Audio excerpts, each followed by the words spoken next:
Assalamualaikum warahmatullahi wabarakatuh. Perkenalkan nama saya Nada Fadila Altas dengan NIM G0024094 dari SGD B8. Izin menyampaikan untuk laporan praktikum anatomi blok 2.3. Berikut untuk skenarionya. Untuk soal nomor 1, jelaskan struktur pembentuk sirkulus Willis mulai dari bagian anterior hingga posterior. Sebutkan juga fungsinya dalam menjaga perfusi cerebral saat terjadi sumbatan salah satu arteri besar. Berikut untuk sirkulus Willis, dimulai dari yang paling anterior, itu ada arteri cerebri anterior yang bagian sini. Dia akan menyuplai darah ke lobus frontal. Jadi dia mulai dari sini, dia menyuplai darah dari lobus frontal dan bagian medial hemisfer cerebri. Lalu berlanjut ke arteri communicans anterior yang bagian sini, yang di tengah ini. Dia akan menghubungkan dari kedua arteri cerebri anterior. Selanjutnya akan berlanjut ke arteri carotis interna yang membawa darah dari jantung ke otak bagian anterior dan juga tengah. Selanjutnya berlanjut lagi ke arteri communicans posterior, dia yang menghubungkan arteri carotis interna dan juga arteri cerebri posterior. Lalu berlanjut ke arteri cerebri posterior yang merupakan cabang terminal dari arteri basilaris yang akan menyuplai lobus occipital dan juga bagian bawah temporal. Selanjutnya berlanjut ke arteri basilaris yang terbentuk dari persatuan kedua arteri vertebralis yang akan menyuplai batang otak, otak kecil, dan juga bagian posterior. Dan yang terakhir ada arteri vertebralis, dia akan menyatu membentuk arteri basilaris yang merupakan awal dan arteri vertebralis ini juga merupakan awal dari sistem posterior otak. Berikut untuk fungsinya. Jadi ketika ada sumbatan pada salah satu arteri besar, contohnya pada arteri carotis interna, itu aliran darah dari sisi carotis yang sehat akan dialihkan melalui arteri communicans anterior ke sisi yang terkena. Selanjutnya, aliran dari sistem posterior, yaitu melalui arteri basilaris dan juga arteri cerebri posterior, itu juga akan membantu melalui arteri communicans posterior. Ketika terjadi sumbatan pada arteri vertebralis atau arteri basilaris, jadi aliran darah dari sistem carota interna itu akan bergerak ke belakang melalui arteri communicans posterior yang nantinya akan membantu menyuplai otak ke bagian posterior. Gitu juga dengan yang ketiga ada distribusi tekanan yang seimbang. Jadi karena si sirkulus Willis ini kan dia membentuk lingkaran, dia dapat menyeimbangkan tekanan darah antar sistem anterior dan juga posteriornya sehingga mencegah perfusi yang berlebihan atau kekurangan pada salah satu daerah otak. Berikut untuk soal nomor 2, sebutkan dan jelaskan perbedaan antara tractus corticospinalis dan tractus spinothalamicus meliputi yang pertama ada fungsi utama, titik awal dan akhir, lokasi penyilangan atau decussatio, dan juga letak relatif di medula spinalis. Yang pertama ada fungsi utamanya dari corticospinalis, fungsinya untuk mengontrol gerakan volunteer otot rangka, terutama gerakan halus dan presisi atau motorik. Yang untuk tractus spinothalamicus, dia fungsinya untuk menghantarkan sensasi nyeri, suhu, sentuhan kasar, dan juga tekanan dari tubuh ke otak, atau dia lebih ke sensorik. Selanjutnya ada titik awal dan akhir dari corticospinalis. Dia awalnya itu dimulai dari korteks motorik primer, yaitu di gyrus presentralis di lobus frontalis, dan dia berakhirnya di neuron motorik di bawahnya medula spinalis atau anterior horn. Untuk yang spinothalamicus, dia dimulainya di reseptor sensorik di kulit, nantinya akan menuju ke yaitu neuron sensorik primer di ganglion spinal, dan berakhirnya itu di talamus. Kemudian akan dilanjutkan ke korteks sensorik. Untuk lokasi penyilangannya, jadi yang dari corticospinalis itu dia 90% menyilang di decussatio pyramidum, yaitu di medula oblongata bagian bawah, yang akan menjadi tractus corticospinalis lateralis. Nah, sisanya itu tidak menyilang. Jadi kayak seperti tractus corticospinalis yang anterior, itu dia menyilangnya itu di segmen spinal gitu. Dan untuk yang tractus spinothalamicus, dia menyilangnya di medula spinalis, tepat setelah masuk gitu. Jadi di neuron sekundernya itu akan menyilang di commissura alba anterior dalam 1-2 segmen. Untuk letak relatifnya di medula spinalis, untuk yang corticospinalis, dia bagian corticospinalis lateralis itu dia di kolumna lateral dekat cornu anterior, sisi ipsilateral setelah decussatio. Kalau yang corticospinalis anterior, dia itu di kolumna anterior dekat garis tengah, sebagian menyilang di segmen target. Untuk spinothalamicus yang lateralis, dia di tractus lateral tetapi lebih dorsolateral dibandingkan dengan yang corticospinalis tadi. Selanjutnya untuk soal nomor 3, sebutkan pembagian truncus cerebri atau batang otak dan minimal 2 struktur penting dari yang pertama mesencephalon, pons, dan juga medulla oblongata. Ini untuk truncus cerebri, jadi dia nanti dibagi menjadi 3, jadi mesencephalon, pons, dan juga medulla oblongata. Nanti mesencephalon dibagi lagi menjadi pedunculus cerebri, aqueductus mesencephali, tectum mesencephali. Untuk yang pons dia dibagi jadi pars basilaris dan juga pars tegmentalis, dan yang medulla oblongata dibagi menjadi struktur eksternal dan internalnya untuk pembahasannya. Jadi yang pertama ada mesencephalon, dia fungsi umumnya untuk mengontrol gerakan mata, refleks visual dan auditorik, dan juga jalur naik dan turun sistem saraf pusat. Berikut untuk gambar dari mesencephalon ini. Jadi dua struktur pentingnya ada tegmentum yang bagian sini nih, itu dia mengandung substansia nigra yang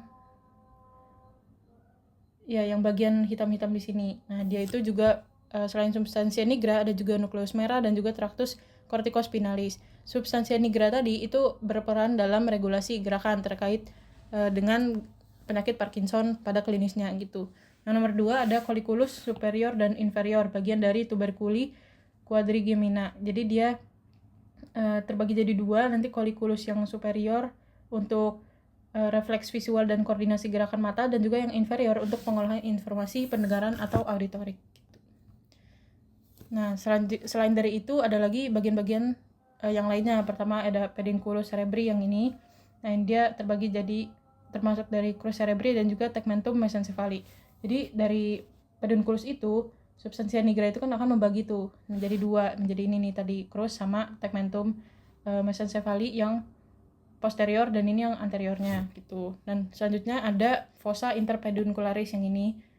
Nah, yang ngarah ke sini dia itu dataran di antara pedunculus cerebri yang ditembus vasa darah arteriol centralis posteromedialis sehingga akan membentuk daerah yang berlubang-lubang disebut substansia perforata posteriora. Nah, di daerah ini juga akan menjadi tempat keluar dari nervus 3, yaitu oculomotor yang akan membentuk suatu alur yang disebut sulcus nervi oculomotori. Nah, selanjutnya ada aqueductus mesencephali yang ini nih, yang ke sini. Dia akan menghubungkan dari ventriculus tertius dan juga ventriculus quadratus gitu. Baik, selanjutnya untuk pons. Jadi fungsi utamanya untuk menghubungkan medula dengan mesencephalon. Dia juga mengandung jalur motorik dan juga sensorik, serta dia juga berperan dalam pengaturan pernafasan. Untuk struktur pentingnya ada 2. Yang pertama di sini contohnya ada nucleus pontis dan juga ada nucleus saraf kranial yang nomor 5. Jadi nucleus pontis ini dia nanti untuk menghubungkan korteks cerebri dengan cerebellum. Dia ini fungsinya penting dalam koordinasi gerakan halus. Dan yang nucleus saraf kranial 5 atau trigeminus itu dia bertanggung jawab dalam sensorik wajah dan motorik otot masticatori atau pengunyah. Jadi bagian pons itu yang ini, yang di sini, yang bagian ini, dan kalau ini untuk ponsnya yang bagian sininya. Baik, selanjutnya ada medulla oblongata. Jadi kalau tadi pons itu di atasnya, medulla oblongata tuh lebih inferiornya lagi. Dia fungsi umumnya untuk pusat kontrol otonom penting seperti jantung, pernapasan, dan juga tekanan darah. Untuk 2 struktur pentingnya di sini ada oliva dan juga piramid yang sini. Oliva dan juga piramid bagian sini dan sini. Oliva itu merupakan penonjolan karena adanya pendesakan dari nukleus olivarius yang inferior. Nah, dia berperan dalam koordinasi motorik, bekerja samanya dengan cerebellum. Untuk yang piramid itu dia penonjolan karena adanya desakan dari tractus piramis atau corticospinalis. Jadi dia merupakan tempat dari decussatio pyramidum atau penyilangan tractus corticospinalis yang tadi udah sempat singgung juga. Pentingnya dia untuk gerakan motorik yang volunter. Baik, untuk soal nomor 4 ada jelaskan asal-usul nukleus dan fungsi dari 3 nervus cranialis motorik. Misalnya nervus 3, nervus 4, nervus 6, serta akibat lesi pada upper motor neuron dan lower motor neuronnya.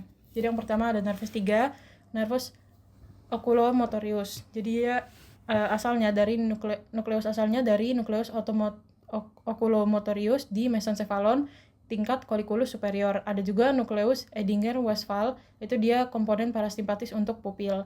Fungsinya apa? Fungsinya untuk menginervasi otot-otot ekstraokular dan juga untuk musculus rectus superior, inferior, medialis, dan musculus obliquus inferior, serta musculus levator palpebra superioris. Nah, dia juga memiliki komponen parasimpatis, itu konstriksi pupil dan akomodasi lensa melalui musculus sphincter pupillae dan musculus ciliaris. Untuk lesi upper motor neuronnya itu dia jarang menyebabkan defisit motorik karena adanya inervasi bilateral, dan juga kadang tampak ptosis ringan kontralateral. Untuk lesi yang lower motor neuronnya, dia ptosis mata abduksi dan depresi down and out biasanya disebutnya, dan juga ada midriasis atau pupil dilatasi. Hilangnya refleks akomodasi juga bisa terjadi. Selanjutnya ada lesi unilateral yang menyebabkan defisit ipsilateral. Selanjutnya yang kedua ada nervus trochlearis atau nervus 4. Jadi dia nukleus asalnya berasal dari nucleus nervi trochlearis di mesencephalon, tepatnya di bawah colliculus inferior. Dia ini satu-satunya saraf cranialis yang keluar dari belakang batang otak dan menyilang sebelum keluar. Nah, fungsinya apa? Untuk menginervasi musculus obliquus superior yang menurunkan dan memutar medial bola mata saat mata kita abduksi. Untuk lesi upper motor neuronnya itu sangat jarang, dan karena menyilang sebelum keluar menyebabkan defisit kontralateral. Untuk yang lower motor neuronnya dia dapat menyebabkan diplopia atau penglihatan ganda saat melihat ke bawah, misalnya saat membaca atau menuruni tangga. Kepala miring ke sisi berlawanan dari lesi untuk mengkompensasi diplopia, dan juga lesinya dapat menyebabkan defisit ipsilateral meskipun nukleusnya menyilang. Gitu. Untuk yang ketiga ada nervus abducens atau nervus 6. Jadi dia nukleus asalnya berasal dari nucleus nervi abducens di pons bagian dorsal, tepatnya di bawah lantai ventrikel keempat. Fungsinya apa? Untuk menginervasi musculus rectus lateralis yang berfungsi mengabduksi bola mata, menggerakkan mata ke lateral. Untuk lesinya yang upper motor neuron dia jarang menyebabkan defisit karena ada koneksi bilateral melalui jalur kortikobulbar. Kadang lesinya juga memengaruhi koordinasi gerakan mata bilateral yang berhubungan dengan PPRF atau para median pontine reticular formation. Untuk yang lower motor neuron, lesinya itu dia tidak bisa menggerakkan mata ke lateral atau abduksi. Dia juga dinamakan diplopia horizontal saat melihat ke arah sisi lesi itu. Dan juga lesinya dapat menyebabkan strabismus medialis atau mata terdorong ke medial saat beristirahat. Baik, untuk soal nomor 5, jelaskan lokasi dan fungsi dari area Brodmann berikut ini. Yang pertama ada area 4, area 1, 2, 3, area 44 dan 45, dan area 22. Jadi, di sini bisa dilihat untuk area nomor 4 yang bagian sini, ini ada dia untuk motorik primer dan juga untuk 1, 2, dan 3. Nah, untuk 1, 2, dan 3 itu untuk somatosensorik yang primer, dan juga untuk 44 dan 45 itu bagian yang sini dia untuk area Broca, dan juga ada 22 itu dia ke auditori yang sekundernya. Nah, jadi yang pertama nih, yang tadi 4 itu motorik primer, dia itu untuk mengontrol gerakan volunter wajah dan ekstremitas. Dia berkaitannya dengan tractus pyramidalis. Ketika lesi itu dinamakan paresis. Untuk yang area 1, 2, dan 3 itu kan area sensorik primer yang tadi. Itu dia fungsinya untuk mengenali sumber, kualitas, kuantitas dari suhu, nyeri, dan juga raba tekan. Untuk yang 44 dan 45 itu area bicara motorik atau area Broca, dia berfungsi untuk mengatur motorik saat berbicara. Dan juga untuk area 22 itu area auditori yang sekunder, itu area interpretasi dan asosiasi pendengaran. Bila lesi itu dia disebutnya aphasia Wernicke atau aphasia sensorik, atau bisa juga disebut aphasia reseptif gitu. Untuk soal nomor 6, mengapa oklusi pada arteri cerebri media lebih sering menyebabkan kelumpuhan pada wajah dan lengan dibandingkan tungkai? Jelaskan dengan mengaitkan distribusi vaskular dan homunculus motorik. Jadi, ketika oklusi pada arteri cerebri media lebih sering menyebabkan kelumpuhan wajah dan lengan dibandingkan tungkai, karena berkaitan dengan yang pertama, ada distribusi vaskular arteri cerebri media atau ACM. Nah, jadi ACM ini adalah cabang terbesar dari arteri carotis interna dan merupakan pembuluh utama untuk permukaan lateral hemisfer otak. Dia fungsinya apa? Untuk menyuplai korteks motorik dan sensorik bagian lateral, termasuk dari wajah, lengan, dan juga bagian anterior, lobus temporalis, dan juga parietalis. Nah, sebaliknya, kalau arteri cerebri anterior atau ACA itu dia menyuplai bagian medial dari hemisfer cerebri, termasuk dari tungkai bawah dan juga area medialis, korteks motorik dan juga sensorik. Gitu. Yang kedua ada homunculus motorik atau pemetaan fungsi motorik di korteks. Jadi dia ini adalah representasi dari somatotropik tubuh di gyrus presentalis. Jadi di sini wajah dan lengan atau tangan itu direpresentasikan di bagian lateral korteks, sedangkan tungkai bawah itu direpresentasikan di bagian medialnya korteks yang beradanya lebih dekat ke visura longitudinal. Jadi apabila dikaitkan korelasi klinisnya itu karena ACM menyuplai area lateral korteks, maka infark atau oklusi ACM akan berdampaknya kepada area yang representasi motorik wajah dan lengan yang menyebabkan hemiparesis atau paralisis, terutama pada wajah dan lengan kontralateral. Untuk area Broca, jika dominannya di kiri, itu juga bisa menyebabkan afasia. Dan juga untuk area tungkai bawah yang berada lebih medial tidak banyak terdampak karena disuplainya bukan oleh ACM tetapi oleh ACA gitu. Untuk soal nomor 6, jelaskan mekanisme kompensasi vaskular yang terjadi jika terdapat oklusi pada arteri karotis interna kiri dan mengaitkan struktur circulus Willis yang terlibat. Jadi peran circulus Willis dalam kompensasi ya. Struktur yang memungkinkan kompensasi itu kan ada arteri komunikans anterior, arteri komunikans posterior, arteri cerebri anterior kiri dan kanan, dan juga arteri cerebri posterior. Nah, bagaimana mekanismenya? Jadi yang pertama dari sisi kanan, jadi dari arteri komunis itu dia nanti yang inferior itu akan, yang kanan kan masih berfungsi dan dia akan mengalirkan darah ke arteri komunikans anterior yang kanan, dan juga darah akan menyeberang dari arteri komunikans anterior yang kiri melalui arteri komunikans anterior. Nah, selanjutnya dari ACA kiri itu dia misalnya harusnya ini cerebri ya. Untuk cerebri yang anterior dia akan menyeberang dari cerebri anterior ke arteri komunikans anterior.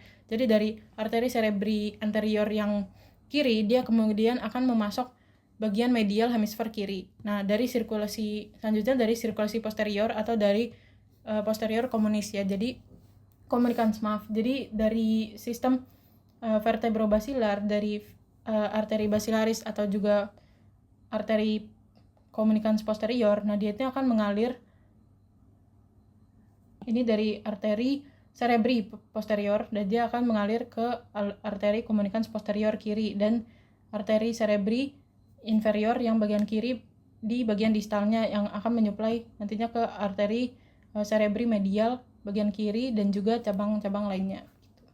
Nah, efektivitas kompensasinya jika circulus Willis itu terbentuk sempurna dan paten, perfusi otak itu dapat dipertahankan dengan baik dan pasien bisa asimptomatik meskipun arteri cerebri kirinya tersumbat. Namun pada banyak orang komponen circulus Willis ini bisa tidak lengkap atau yang disebut hipoplastik, yang menyebabkan kompensasinya tidak optimal dan meningkatkan resiko terjadinya stroke iskemik.